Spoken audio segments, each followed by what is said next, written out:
Hi friends, welcome to biology simplified Tamil. நான் உங்கள் செந்தில்நாதன். இந்த வீடியோவில் நீட் 2026 ஆஸ்பிரண்ட்ஸ்க்கான இம்பார்ட்டண்ட் இன்ஃபர்மேஷன் டிப்ஸ் தான் பார்க்க போகிறோம். ஸோ தட் ஸ்கிப் பண்ணாமல் இந்த வீடியோவை பாருங்கள், உங்களுக்கு ரொம்பவே ஹெல்ப்ஃபுல்லாக இருக்கும். ஃபர்ஸ்ட் ஆஃப் ஆல், நீட் 2026 எப்போங்க நடக்க போகுது? மே 3ஆம் தேதி 2026 சண்டே. இதில் எந்த மாற்று கருத்துமே கிடையாது, நல்லா ஞாபகத்தில் வச்சுக்கணும். ஓகே, அப்ளிகேஷன் டேட் எப்போங்க எக்ஸ்பெக்ட் பண்ணலாம்? ஜனவரி 2026 லாஸ்ட் வீக்லேயோ அல்லது February 1ஆம் தேதி 2026 அன்றைக்கோ அப்ளிகேஷன் ஓப்பன் ஆகும். நீங்கள் ஓபிசி நான் க்ரீமி லேயராக இருக்கீங்க அல்லது எக்கனாமிக்கலி வீக்கர் செக்ஷன்னா அப்டேட்டட் சர்டிஃபிகேட் வாங்கி வச்சுக்கோங்க. எஸ்சி எஸ்டி ஸ்டூடெண்ட்ஸுக்கு பர்மனெண்ட்டாக இருக்கக்கூடிய சர்டிஃபிகேட்டே போதும். ஓபிசி நான் க்ரீமி லேயருக்கும் எக்கனாமிக்கலி வீக்கர் செக்ஷனுக்கும் அப்டேட்டட் சர்டிஃபிகேட் வாங்கி வச்சுக்கோங்க. அதாவது ஏப்ரல் 1 2025 அப்புறம் வாங்கினதாக இருக்கணும். ஓகே, அதே போல் உங்கள் ஆதார் கார்டு அப்டேட்டடாக இருக்கா அப்படிங்கிறத செக் பண்ணிக்கோங்க. இது நீட் அப்ளிகேஷனுக்கு ரொம்ப முக்கியம். அதற்கடுத்து ஃப்ரெஷராக இருக்கீங்க அப்படின்னா நீங்கள் இப்போ தான் 12th பப்ளிக் எக்ஸாம் எழுத போகிறீங்க. February to March நடக்க போகுது. ஸோ அந்த பப்ளிக் எக்ஸாம், போர்டு எக்ஸாம் எழுத போகிறீங்க அப்படிங்கும்போது அந்த போர்டு எக்ஸாமுக்கு நான் கான்சென்ட்ரேட் பண்ணவா, நீட்டுக்கு கான்சென்ட்ரேட் பண்ணவா, இந்த கன்ஃபியூஷன் உங்களுக்கு கண்டிப்பாக இருக்கும். ரொம்ப சிம்பிள், இதை நீங்கள் ஈஸியாக டேக்கிள் பண்ணிடலாம்.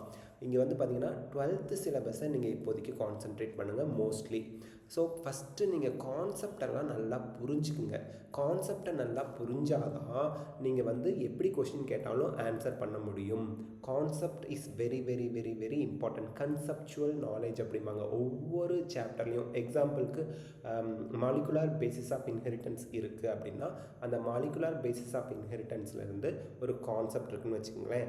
அந்த கான்செப்டை நீங்கள் தெளிவாக புரிஞ்சுக்கணும். உதாரணத்துக்கு அகரோஸ் ஜெல் எலக்ட்ரோஃபோரசிஸ் அப்படிங்கிற ஒரு கான்செப்ட் இருக்குன்னா அந்த கான்செப்டை நீங்கள் தெளிவாக புரிஞ்சுக்கணும். அதே போல் டிஎன்ஏ தான் ஜெனட்டிக் மெட்டீரியல் அப்படிங்கிறதுக்கான எக்ஸ்பெரிமெண்ட்ஸ் என்னென்ன இருக்குது, அந்த ஒவ்வொரு எக்ஸ்பெரிமெண்ட்டும் யார் பண்ணாங்க, அந்த எக்ஸ்பெரிமெண்ட்டுக்கு யூஸ் பண்ண மெட்டீரியல் என்ன, இந்த மாதிரி டீட்டெயில்ஸ் எல்லாம் நல்லா நீங்கள் புரிஞ்சு தெரிஞ்சு வச்சுருந்தா தான் எப்படி கொஷின் கேட்டாலும் நீங்கள் ஆன்சர் பண்ண முடியும். ட்ரான்ஸ்லேஷன், டிரான்ஸ்கிரிப்ஷன், இந்த மாதிரி ப்ராசஸ் எல்லாமே கான்செப்ட் வைஸ் நீங்கள் தெளிவாக புரிஞ்சுக்கிட்டு அதுக்கப்புறம் நீங்கள் கொஷின் ப்ராக்டிஸ் பண்ணுங்கள். So solve as many MCQs as possible. MCQ நீங்கள் சால்வ் பண்ணும்போது அது யூஸ்ஃபுல்லாக இருக்கணும், யூஸ்லெஸ்ஸாக இருக்கக்கூடாது. அப்படின்னா என்ன அர்த்தம்? என்சிஆர்டியில் இருக்கக்கூடிய சாப்டர்ஸ், என்சிஆர்டியில் இருக்கக்கூடிய கான்செப்டை கவர் பண்ணுற எம்சிக்யூஸை நீங்கள் சால்வ் பண்ணுங்கள். அதுக்கடுத்து try to allot time for 11th syllabus till January 2026. So இப்போ வந்து நமக்கு நவம்பர் மந்த் போய்கிட்டு இருக்கு. நவம்பர், டிசம்பர், ஜனவரி வரைக்கும் 12th படிங்க. 11th நீங்கள் வந்து டைம் அலாட் பண்ண முடியுதான்னு ட்ரை பண்ணி at least 1 hour to 2 hours per day allot பண்ண முடிஞ்சால் பாருங்கள். இல்லைனா நீங்கள் 12th டைம் கரெக்டாக இருக்குது சார்னா அதை நீங்கள் கான்சென்ட்ரேட் பண்ணுங்கள். ஓகேங்களா? ஏன் சார் 11th அப்படின்னா முதல்ல நம்ம 50% சிலபஸ் 12th நம்ம தரவு பண்ணிக்கணும். 11th நீங்கள் படிச்சுருந்துருக்கணும். ஒருவேளை படிக்காமல் மிச்சம் மீதி எல்லாம் இருக்குது அப்படின்னா பப்ளிக் எக்ஸாம் முடிஞ்சதுக்கப்புறம் இருக்கக்கூடிய அந்த 45 days டைமில் நீங்கள் அதை நல்லா தரவு பண்ணிக்கலாம். அப்போ அது வரைக்கும் நீங்கள் 12th A to Z பக்காவாக கான்செப்ட் வைஸ் நான் தெளிவாக இருக்கேன், கொஷின் எம்சிக்யூஸ்லாம் நல்லா சால்வ் பண்ணிட்டேன், நீங்கள் ரெடி பண்ணிக்கிட்டீங்க அப்படின்னா அதுக்கப்புறம் 11th நீங்கள் கம்ப்ளீட் பண்ணிடலாம். ஸோ இது ஃப்ரெஷருக்கு.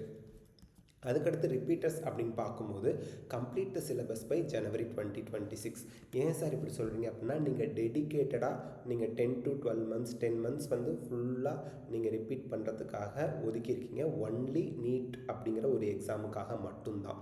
அப்போ நீட் 2026க்கு நீங்கள் ப்ரிப்பேர் பண்ணுற பட்சத்தில் உங்களோட சிலபஸை January 2026க்குள்ளே நீங்கள் கம்ப்ளீட் பண்ணால் தான் February 2026ல் நீங்கள் என்டையர் சிலபஸையும் ஃபுல் ரிவிஷன் பண்ண முடியும்.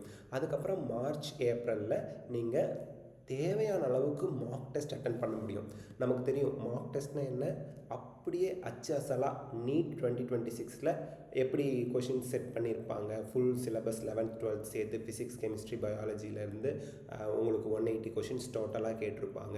90 questions biology, 45 questions physics, 45 questions chemistry, -1 for wrong answer, correct ஆன்சருக்கு +4, இந்த மாதிரி மார்க்கிங் ஸ்கீம்லாம் வச்சுக்கிட்டு 3 மணி நேரம் கணக்கு வச்சுக்கிட்டு பென் அண்ட் பேப்பர் மெத்தடில் ஷேட் பண்ணி எழுதுகிற எக்ஸாமை தான் நம்ம மார்க் டெஸ்ட் அப்படிம்போம். இன்னும் சொல்லப்போனால் நீங்கள் டெஸ்ட் எழுதுகிற டைமிங் கூட மதியானம் 2 to 5 இருக்கணும். ஏன்னா நீட் எக்ஸாம்ங்கிறது ஆஃப்டர்நூன் 2 to 5 PM நடக்குதுன்னா அதே டைமில் நீங்கள் மார்க் டெஸ்ட் எழுதி உங்களை நீங்கள் ப்ராக்டிஸ் பண்ணிக்கிட்டால் தான் அது ரியல் மார்க் டெஸ்ட். மார்க் டெஸ்ட்னால் எக்ஸாக்டாக ஒரிஜினல் எக்ஸாம் எப்படி நடக்கும் அது போல் நம்ம எழுதுறது தான் மார்க் டெஸ்ட் அப்படிம்போம். நீங்கள் என்னெல்லாம் பண்ணக்கூடாது, சோஷியல் மீடியாவை தயவு செய்து அவாய்ட் பண்ணுங்கள்.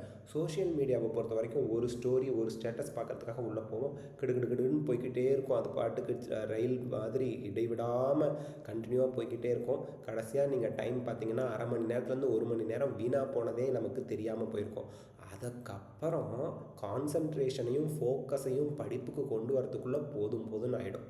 அதுக்கடுத்து ஃபங்க்ஷன்ஸை முடிஞ்ச அளவுக்கு அவாய்ட் பண்ணிவிடுங்க. ஃபங்க்ஷன்னா அத்தை கல்யாணம், மாமா கல்யாணம், சித்தப்பா வீட்டில் பிரச்சனை, அந்த ஒரு ஃபங்க்ஷன், இந்த ஒரு ஃபங்க்ஷன், காது குத்து, புதுமனை புகுவிழா, இதெல்லாம் அடுத்த வருஷம் நீங்கள் டாக்டர் ஆகி அந்த வீட்டுக்குள்ளே போய் நீங்கள் வாழ்த்துக்கள் சொல்லிக்கலாம். டாக்டர் ஆகி காது குத்துனவங்களுக்கு விஷ் சொல்லிக்கலாம். எல்லாமே நீங்கள் டாக்டர் ஆனதுக்கப்புறம் பண்ணிக்கலாம் அப்படிங்கிறத மைண்டில் வச்சுட்டு முடிஞ்ச அளவுக்கு ஃபங்க்ஷன்ஸ் எல்லாம் போய் 2 நாள் 3 நாள்னு வேஸ்ட் பண்ணி பண்ணுறதை அவாய்ட் பண்ணிவிடுங்க. அதுக்கடுத்து வந்து பார்த்திங்க அப்படின்னா too much of screen time. அதாவது நான் என்ன சார் பண்ணுறது, ஆன்லைனில் கிளாஸ் படிச்சுட்ருக்கேன், அப்போது நான் லேப்டாப்பில் தானே கிளாஸ் பார்க்க முடியும், ஃபோனில் தானே கிளாஸ் பார்க்க முடியும் அப்படின்னு சொல்லி இந்த காரணத்தெல்லாம் சொல்லி நீங்கள் அதிகமான ஸ்க்ரீன் டைம் வச்சுக்காதீங்க. ஏன்னா அது உங்கள் தூக்கத்தை கெடுக்கும். தூக்கம் கெட்டு போச்சுன்னா படிப்பு கெட்டு போகும், படித்தது ஞாபகத்தில் இருக்காது. ஸோ தயவுசெய்து ஸ்க்ரீன் டைமை குறைக்கிறதுக்கான வழியை பாருங்கள். முடிஞ்ச அளவுக்கு புக்கு வச்சு படிங்க, நீங்கள் ஆன்லைன் கோர்ஸில் ஜாயின் பண்ணியிருந்தா கூட. நெக்ஸ்ட்டு என்னெல்லாம் பண்ணணும், நல்லா தூங்குங்க. 8 மணி நேரம், மினிமம் 6 மணி நேரம், மேக்ஸிமம் 8 மணி நேரம் தூங்குங்க. அப்போ தான் படித்ததெல்லாம் ஞாபகத்தில் போய் பதியும். படித்ததெல்லாம் மறந்து போன மாதிரியே இருக்குதுன்னு சொல்கிறதுக்கு காரணமே நம்ம சரியான தூக்கம் இல்லாதது மெயின் ரீசன். அதனால் நல்லா தூங்குங்க, நல்லா சாப்பிடுங்க. That is very important. Healthy food சாப்பிடுங்க, தேவையான அளவுக்கு தண்ணி கொடுங்க. படிக்கிறதுக்கு பொமடோரோ டெக்னிக் யூஸ் பண்ணுங்கள். பொமடோரோ டெக்னிக்னால் என்ன சார், நான் ஸ்டடி பண்ணக்கூடிய 4 மணி நேரம் 5 மணி நேரம் படிக்க போகிறேன் அப்படின்னா அதை சின்ன பார்ட்டாக பிரிச்சுக்குவேன். 20 minutes study, 5 minutes break, 20 minutes study, 5 minutes break, 20 minutes study, 5 minutes பிரேக்னு பிரித்து அது போல் படிக்கும்போது மொதல் 20 minutesல நம்ம எவ்வளோ ஆக்டிவாக படித்தோமோ ஒரு 5 minutes பிரேக் எடுத்துகிட்டு அடுத்த 20 minutes அதே அளவு ஆக்டிவாக நம்மளால் படிக்க முடியும். கண்டினியூவாக 4 மணி நேரம் உட்காந்து அட் அ ஸ்ட்ரெச் படிக்கிறத காட்டிலும் 20 minutesக்கு அப்புறம் ஜஸ்ட் ஒரு 5 minutes பிரேக், அனதர் 20 minutesக்கு அப்புறம் ஒரு 5 minutes பிரேக் விட்டு படிக்கும்போது அதிக அளவில் நம்ம படிச்சிருப்போம், ஆக்டிவாகவும் இருப்போம், எனர்ஜி லாஸ் ஆகாமையும் படிச்சுக்கிட்டு இருப்போம். ஸோ அதனால் பொமடோரோ டெக்னிக் யூஸ் பண்ணுங்கள். ரைட் எவ்ரி டெஸ்ட், ஒவ்வொரு டெஸ்ட்டும் உங்கள் இன்ஸ்டிடியூட்டில் கொடுக்கக்கூடிய ஒவ்வொரு டெஸ்ட்டையும் எழுதுங்க, எதையுமே ஸ்கிப் பண்ணாதீங்க. அதுதான் உங்களுக்கு ரியல் மோட்டிவேஷனை கொடுக்கும்.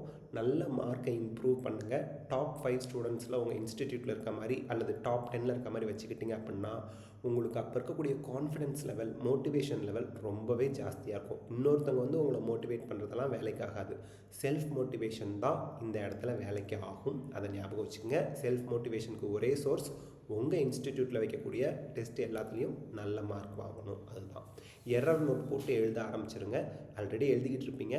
அப்போ தான் நம்மளோட எந்த கான்செப்டில் எந்த டாப்பிக்கில் வீக்காக இருக்கோம் அப்படிங்கிறத கண்டுபிடிச்சி அதை அனலைஸ் பண்ணி அதை சரி பண்ணுறதுக்கு ஹெல்ப்ஃபுல்லாக இருக்கும்.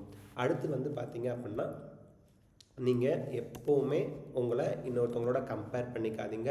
அதே போல் இருக்கக்கூடிய விஷயத்தை வச்சு நல்லா படித்து நல்லா சாதிக்கணும் அப்படின்னு நினைங்க. கம்பேரிங் வித் அதர்ஸ், மற்றவங்களோட நம்மளை ஒப்பிட்டு பார்க்குறது அப்படிங்கிறது நம்ம மேலேயே நமக்கு சந்தேகத்தை ஏற்படுத்தி நம்மளோட கான்ஃபிடென்ஸை பிரேக் பண்ணக்கூடியது. அதனால் don't compare, don't criticise, don't complain. நல்லா படிங்க, நிறைய கொஷின்ஸ் ப்ராக்டிஸ் பண்ணுங்கள். ஒரு டெஸ்ட்லேருந்து அடுத்த டெஸ்ட்டுக்கு மீனிங்ஃபுல் கோல் வச்சுக்கிட்டு மார்க்கை இம்ப்ரூவ் பண்ணுறதுக்கு முயற்சி பண்ணுங்கள். கண்டிப்பாக உங்களுக்கு வெற்றி நிச்சயம். All the best. Best of luck. God bless you. Thank you. உங்களுக்கு வேறு ஏதாவது நீட் சம்மந்தமான டவுட் இருக்குது அப்படின்னா கமெண்ட் செக்ஷனில் சொல்லுங்கள், நான் கண்டிப்பாக ரிப்ளை பண்ணுறேன். மறக்காமல் நம்ம சேனலை சப்ஸ்கிரைப் பண்ணி ஃபாலோ பண்ணிக்கோங்க. தேங்க்யூ.